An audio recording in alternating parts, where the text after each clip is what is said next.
We have some developing news for you right now. A temporary break from those higher electricity bills. Good news for a lot of you. State regulators told Eversource to suspend any rate increase while it's now under review. Channel 3 Eyewitness News reporter Mike Savino is live right now. He's from Berlin with more on a protest that happened outside the company headquarters there. Mike?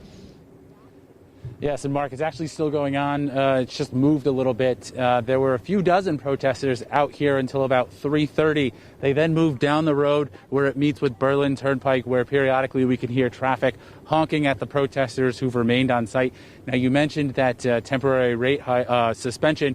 It's forcing Eversource to go back to their June rates, as you mentioned. This is while PURA is reviewing that rate hike. So, of course, to the protesters here today, this was a small victory. It also drew applause from some of the lawmakers who were urging PURA to conduct this review. But, of course, the protesters that are here today, it's just a short victory. They want PURA to undo that rate hike altogether.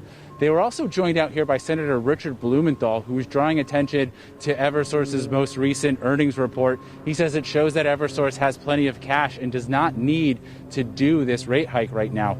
Now, we also talked with an executive from Eversource today. She pushed back on some of those claims. She says that that rate hike is necessary because customers expect a certain level of service and safety from their energy grid. She also says that energy rates are far more complicated than people are making them out to be. Take a listen. It's not fair to small businesses either, because it's already the middle of the pandemic. They're struggling to get the money they need to stay open. We're providing an essential service, so customers, I know, value that we're delivering safe and reliable power. Now, Eversource says they are working to get that rate change in immediately, including having people working on that through the weekend.